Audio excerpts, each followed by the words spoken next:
Hello, I'm Naz Perez, and welcome to an all-new episode of RT Essentials. Today, we are doing it. We are putting our heads on the chopping block for your judgment.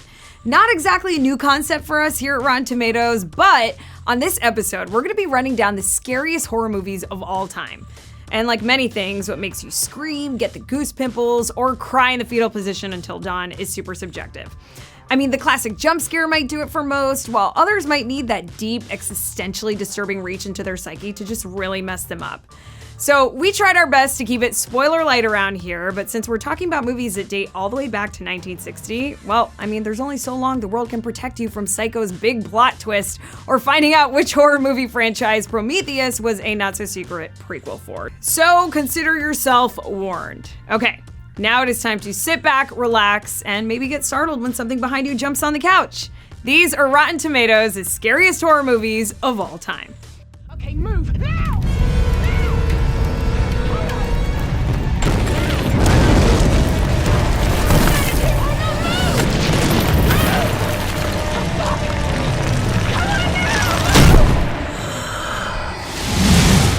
Spelunking has never been scarier than Neil Marshall's 2005 underground monster movie, The Descent. Starring Shauna McDonald and Natalie Mendoza, the story centers around a cave-exploring trip gone bottoms up when the ceiling collapses, trapping a group of women hundreds of feet below the earth, which is a terrifying image by itself, and that's before you add in the subterranean vampires.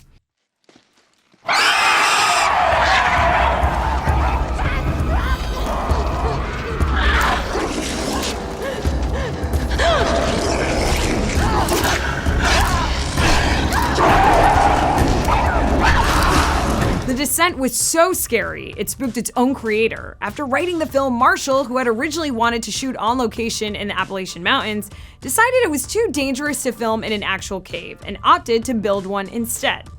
And boy, was it a set. Made up of 21 interlocking rooms that could be shot at various camera angles to give the impression of endless caverns, and adding to the creep factor, the actors were actually moving around in near total darkness with only what they had on their bodies: flashlights, helmet lights, and light sticks.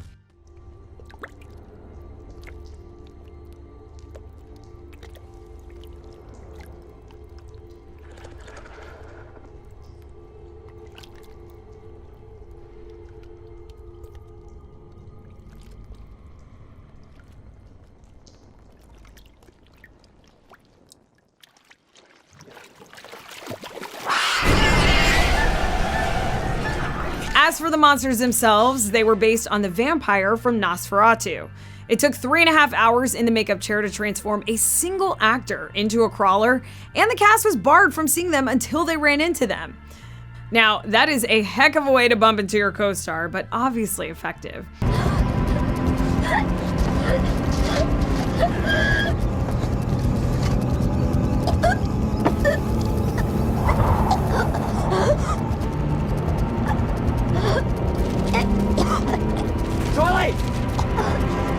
Ari Aster made waves with his debut feature film Hereditary in 2018, a divisive study of a family in mourning that set the tone for the style of A24 horror.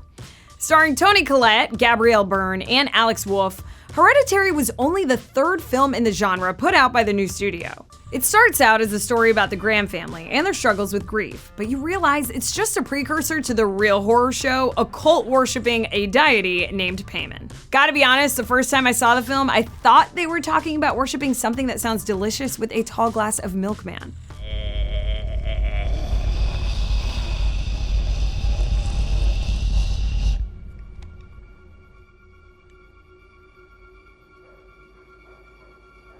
Hello? Mom? After The Sixth Sense and Fright Night, Toni Collette actually told her agent she didn't want to do any more dark and heavy films, focusing instead on comedies. Now, after reading Aster's script, she changed her mind. Either that or she had a totally different read on this movie than I did.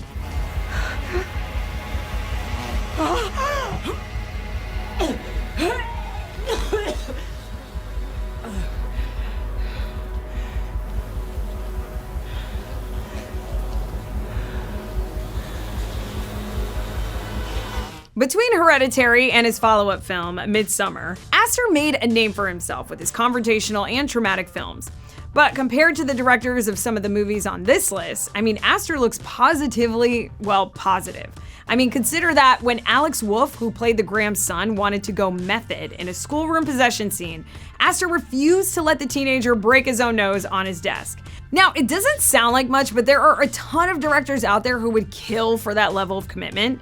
And it's a credit to Aster that Hereditary only traumatized its audience. The cast and the crew had no problems with production.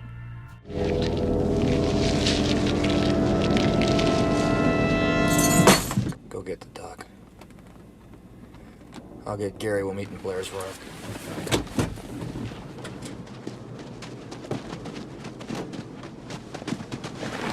It's Benning. John Carpenter's The Thing arrived in theaters as a story told 3 times over. First, as a novella called Who Goes There? Then, The Thing from Another World in the 1950s. But the 1982 version, starring Kurt Russell, Wilfred Brimley, and Keith David, brought something totally original to the table: the monstrous creations of 22-year-old Rob Bottin.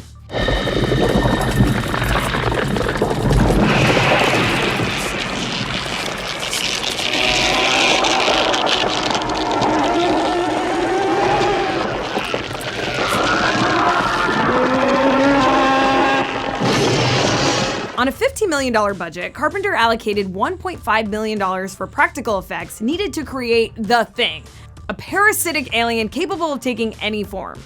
It was created with a mixture of chemicals, rubber, food products, and mechanical parts. But is it just me, or does it sound like The Thing would have just smelled terrible?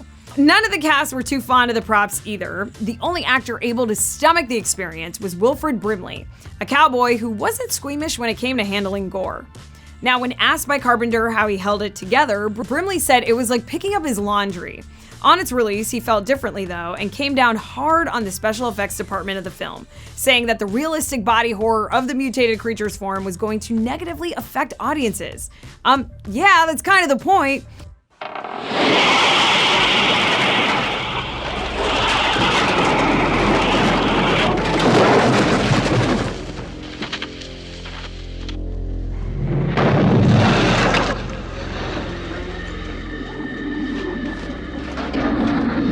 Despite being considered one of the great cult classics in modern horror though, the movie originally came out to terrible reviews. Can you believe it? Film magazine Cinefantastique put it in contention for worst movie of all time. It was only in home video release did the movie gain the legendary reputation it has today. But at least it's not alone. I mean, The Thing shares the distinction of opening and bombing the same weekend as another now classic, Ridley Scott's Blade Runner. And the negative press may have been caused by yet a third sci-fi alien movie that had hit theaters just a few weeks earlier, one with a much more optimistic worldview, a little movie called E.T. the Extraterrestrial. Is anybody home? Hello?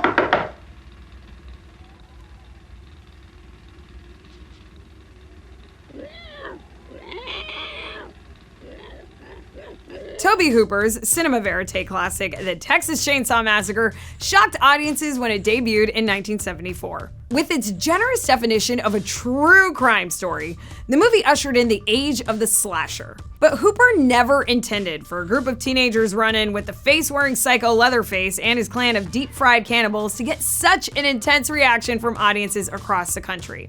In fact, it was quite the opposite. He was intending it to be one of the least bloodiest horror films of all time, and here's what happened. Hoping to get a PG rating that would have meant more butts and seeds, Hooper decided that the majority of the movie's violence would only be implied, happening off-screen. The plan backfired tremendously, as it turns out that audiences' imaginations were far more gorier and expansive than anything he could have put to celluloid. People ended up walking out halfway through early test screenings, disgusted by whatever their minds had come up with to fill in the blanks of the scene.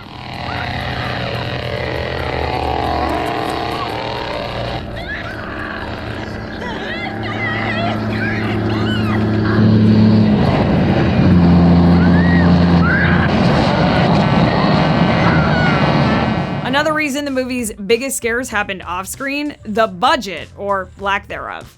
The Texas Chainsaw Massacre was produced by Hooper for $140,000. Now, with a budget that small, some scenes were a tad more realistic than they probably should have been. Notably, the family dinner at the end, which began shooting in broad daylight and lasted 27 hours with the cast sweltering in the Texas heat.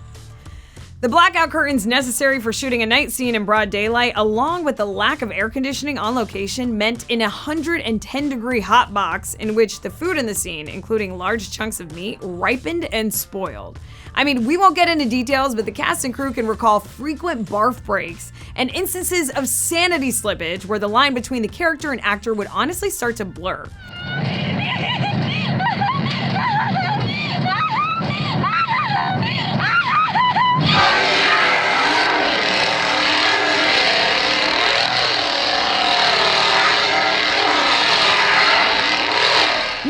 Unlike the Sawyers, who use their victims' corpses for all sorts of unsavory home crafting projects, the Texas Chainsaw Massacre's lean, mean production may have been gross and unethical, but it was also highly effective.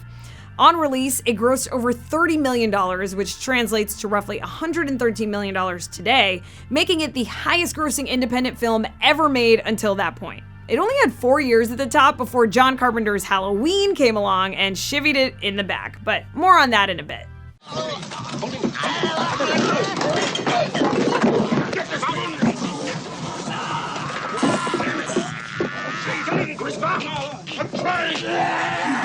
Alien. In space, no one can hear you scream was actually the tagline for 1979's Alien, which is as terrifying as it is an incorrect assessment of the events of the film. So in Ridley Scott's film, you absolutely hear people screaming as they are ripped apart, sometimes from the inside, by the entities known as facehuggers, xenomorphs, or more plainly, aliens. Now, writer Dan O'Bannon originally meant for the movie's lead to be a male, but the director saw the potential for arguably the most successful gender swap character in movie history. Audiences connected hard to Officer Ellen Ripley, played by Sigourney Weaver, a crew member on the Nostromo who has to fight her way through both robots and aliens to survive and save the cat to boot.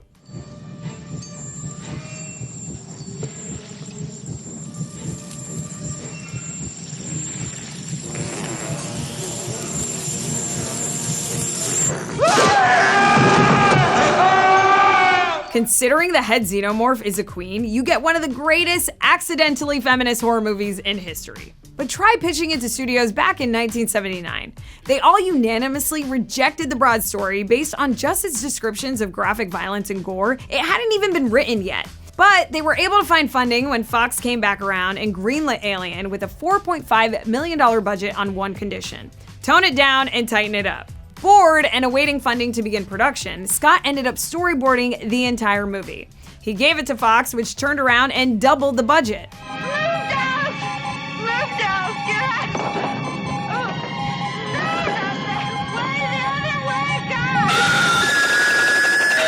Dallas? No. Take it easy. Dallas? Still, a storyboard is just a storyboard, and the studio balked over a few of Scott's more out there demands, like hiring H.R. Giger to work on the film's special effects. Now, Giger already had a huge influence on the film, as Scott had based the xenomorphs on the biomechanical images found in the Swiss artist book, The Necronomicon. Fox eventually relented, but not without some conditions. Giger's explicit depictions of the alien genitals, for example, didn't make the cut. Giger did end up winning an Academy Award, though, for his work on the film in 1980. ¿Estoy bien? ¿Va? Sí. Voy. Estamos frente a la puerta de la casa en la cual parece ser que una vecina mayor ha tenido algún problema. Los vecinos han oído gritos. Mari Carmen, que es la mujer que ha llamado a los bomberos de la policía, dice... In 2007, Wame Balaguero and Paco Plaza co-directed the Spanish found footage film Rec. Now, like a horror version of The Raid with less martial arts, Rec's POV was that of a news crew filming a group of firefighters for a human interest story. When they respond to a distress call from one of the Barcelona's dilapidated apartments, they end up trapped inside, along with the supernatural infection ripping through the complex.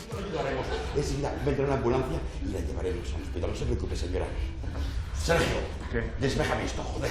Mientras llegue la ambulancia, no quiero ver a nadie por aquí. Oye,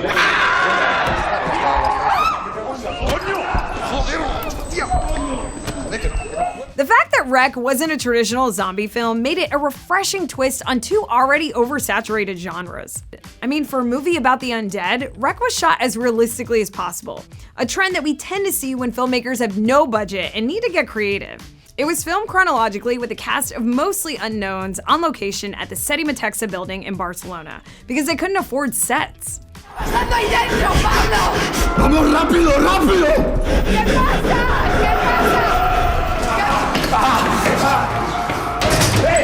¿Pero qué coño hace? ¡Que falta Guillem! ¡Que falta Guillem! ¡Que falta Guillem! ¡Que le han mordido! ¡No podemos dejarle salir! ¿Pero cómo mordido? ¿De qué cojones está hablando? Dialogue was improvised, and the final scene of the movie was shot in total darkness, but with the camera's infrared light. Now, the actors were never given full scripts, so nobody knew what would happen to them, leading to everyone being on pins and needles every day on the shoot. Terrible for morale, great for ambiance. Wreck was a breakout hit at the box office, making $32 million internationally off a $2 million budget, leading to 3 sequels and an American remake, Quarantine.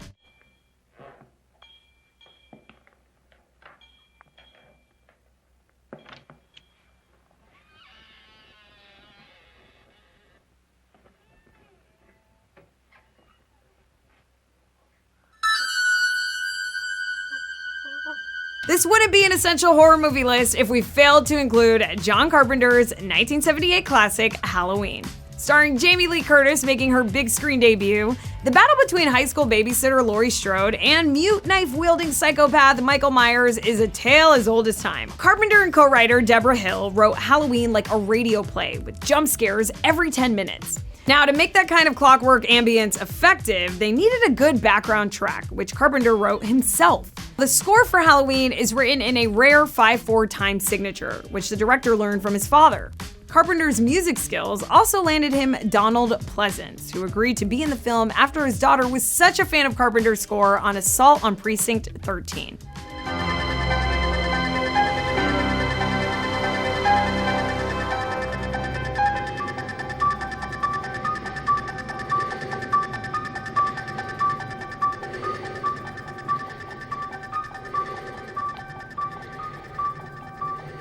Because the scenes were shot out of order, Carpenter had to come up with some clever ways to let his new star know how she was supposed to react during any given scene.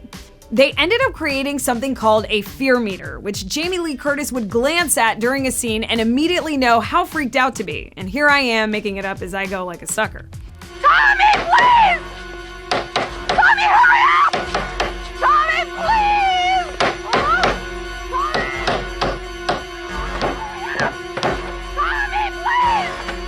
Upstairs. What is it? Go right upstairs, get Lindsay, lock the bedroom door. Do as I say! Trying to find the perfect mask for Michael Myers to wear was no easy feat. Carpenter was torn between 2 different masks, a smiling clown mask with red hair, like the one that he's wearing in the opening when he kills his sister, and a 1975 James Kirk Star Trek mask with the eyebrows and sideburns ripped off. Someone had painted the face white and used brown spray paint on the hair. When tested out on the crew, the second one out for spookiest thing to see a grown man wearing around town. And considering that the first one was a full-on clown mask, I mean, that's pretty impressive. One viewer who was not a fan though, William Shatner. Sorry if it sounds like I'm repeating myself, but this movie was made for less than the price of a table at the Met Gala.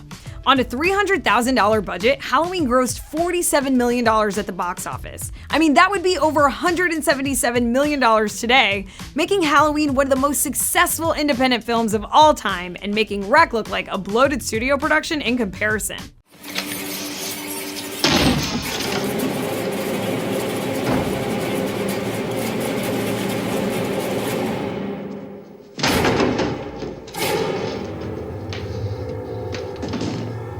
Wendy, I'm home. 1980 brought Stanley Kubrick's The Shining, a cinematic piece of art that was all work and no play to make. Based on the Stephen King novel and starring Jack Nicholson, Shelley Duvall, and Danny Lloyd, the story follows writer Jack Torrance, who brings his wife and son Danny to the empty Overlook Hotel after taking a job as the winter groundskeeper. Which is terrifying enough even without the part where the place is haunted, the kid is psychic, and Jack's novel is, well, I mean, it's kind of repetitive. Kubrick was infamous for being a meticulous and demanding director, requiring a truly mind-numbing number of hours committed for shooting even the simplest scene. A simple scene of Jack bouncing a ball against the walls of the lobby required 40 takes. But none of those touched the scene on the staircase, where Wendy tries to ward off her crazy husband with a bat. Stay away from me. Don't hurt me. I'm not gonna hurt you. Stay away from me. Stay away. Please. Stop swinging the bat. Stay away. Put the bat down. Now that one actually made it into the Guinness Book of World Records for most amount of takes for a single scene with dialogue, 127. Now, it's been debated whether or not this number is accurate, and Kubrick actually claimed that they weren't real takes but more glorified rehearsals. Unsurprisingly though, it took 5 years for Kubrick to finish The Shining, and for the actors, it probably felt like a lot longer. And after all that, you'd probably be surprised to learn that the director only needed 3 takes to nail the scene of the elevator bank opening up to tidal waves of blood. But before we get too excited, that's because it took 9 days to set up the massive practical effect, and Kubrick would cut mid-scene claiming that it didn't look realistic enough.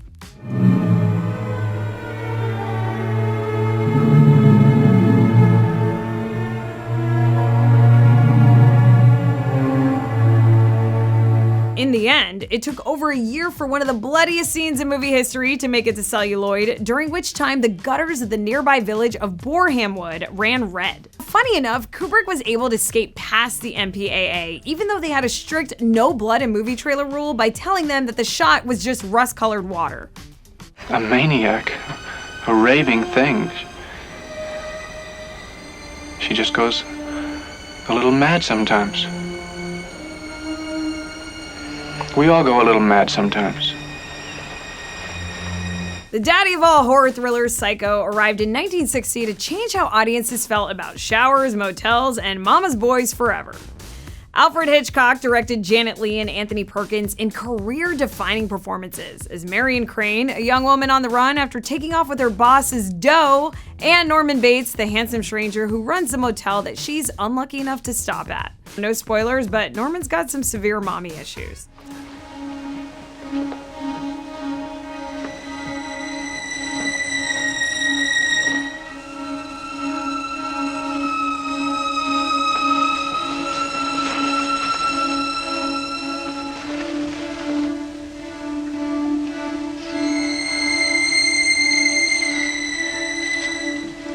Compared to the bloodbath in The Shining, Psycho's shower scene, one of the greatest of all time moments in movie history, was actually finished along with the rest of the film in under 3 months. Psycho is actually more like some other films on the list, made on a micro budget after Paramount refused to bankroll the movie and Hitchcock had to put up the dough himself to get it made. With only $800,000 of his own cash and the crew from his TV show, Alfred Hitchcock Presents, the director was forced to cut corners, and colored film stock was the first thing to go. This led to what Bob Ross might call some happy accidents, like being able to substitute chocolate syrup for blood in the shower scene.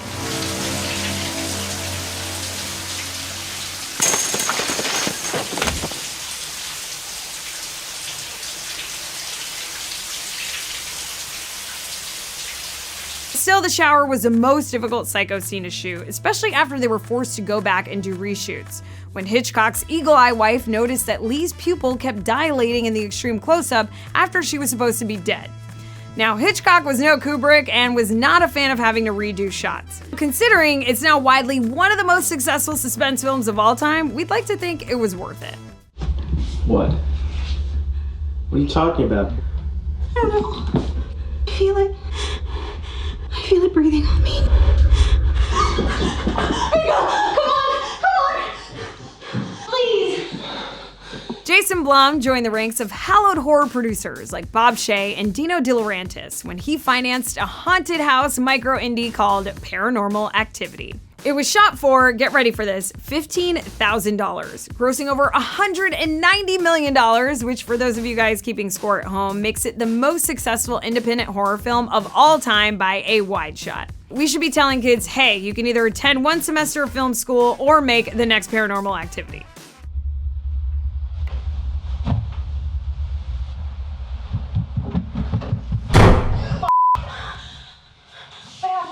What are you doing? Pick it up. What are you doing? What did you hear? Something out there. I mean, the production was kept as minimal as possible, with the director Oren Peli using his own home as the set. Micah Sloat pulled double duty as both the film star and its cameraman, and both leads took home a whopping $500 check to be in the film, and most of the dialogue improvised. Paranormal Activity's success was in part due to Blum's genius at marketing. He would tape audiences during screenings, waiting for jump scares to send them screening, and promoted the film solely based on their reactions.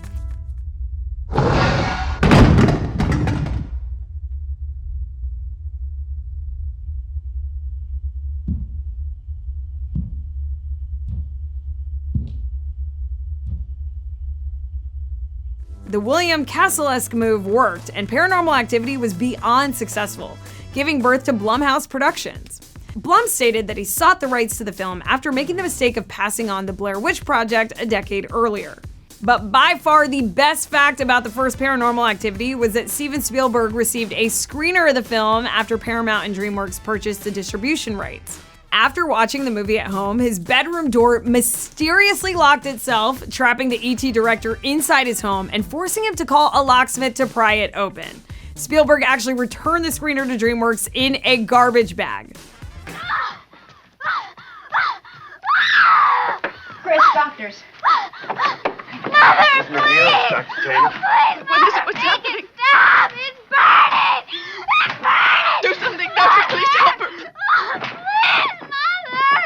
And for our final entry, we are going back to 1971 when director William Friedkin decided to adapt William Blatty's hit novel The Exorcist, about a lapsed priest and a demon named Pazuzu. Supposedly inspired by true events, The Exorcist tells the story of Father Damien Caras, who was called by a famous actress to save her daughter Regan from satanic possession. Friedkin was actually given access to the diaries kept by the priests involved with the real-life exorcism the novel is based on. I'm speaking to the person inside of Regan now. If you are there, you too are hypnotized and must answer all my questions. Come forward. And answer me now. Casting Regan actually proved to be difficult due to the film's adult language and themes. Linda Blair beat out over 500 other young actresses for the role, including a 13-year-old Jamie Lee Curtis whose mother rejected the role on her behalf. Was it because of where Regan tells the old priest, played by Max von Sydow, exactly where he should shove his crucifix? I'm gonna go ahead and say yes. Blair actually showed up for an audition without an appointment and won over Friedkin with her comprehension of the subject material. Now, if Kubrick was a grueling director to work for, Friedkin was a whole other level, often catching actors off guard to film their honest reactions. This led to behind-the-scenes stories that ranged from Schadenfreude to legit dangerous. Friedkin would do everything to get the shot, frequently misleading actors about what was about to happen. He fired blanks on set, slapped an actual priest in the face, and told actor Jason Miller that Reagan's pea soup vomit would hit his chest, not directly into his face and mouth. Should have got! Be gone! In the name of the Father, and of the Son, and of the Holy Spirit, by this sign of the Holy Cross of our Lord Jesus Christ. After all that effort, how did audiences react to blood and sweat put into The Exorcist? They got sick, literally. The film had a visceral effect on viewers that many vomited or fainted during screenings. Reception booths in theaters resorted to handing out barf bags, and despite all this, The Exorcist must have been doing something right, because it became the first horror film ever nominated for Best Picture. Well, friends, that about wraps things up for today's episode of RT Essentials, thankfully. Now, I'm not sure if my nerves could take much more talk of the spooky content, but what am I saying? Feed all that scary stuff directly into my eyes forever. I'm ready for it. I'm Naz Perez, and thanks for watching RT Essentials. I'll see you guys next time. That is, if I'm not too busy watching Malignant for the 8th time, but stay tuned and keep it creepy.